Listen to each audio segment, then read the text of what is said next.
Sunduin na natin si Marcus.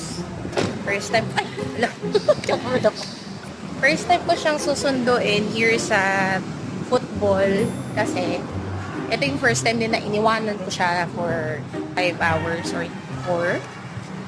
Ay, mali! Ano ginagawa ko? Ayan, ito.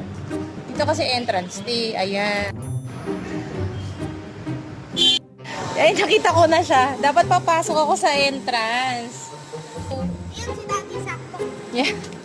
Ang very good naman. Ba't ko siya susunduin sa coffee shop? Tapos nakita na niya ako agad. But anyway, very good siya today. Oh, hold on. Let's check everything. Let's check everything. Here, even the water bottle. Yan. Favorite niyang umupo dyan. Kaya dyan muna siya. Good job ka, Marcos. Seatbelt please. Thank you. Ayan, kakain muna tayo. Gutom ka na? Gutom na gutom pa?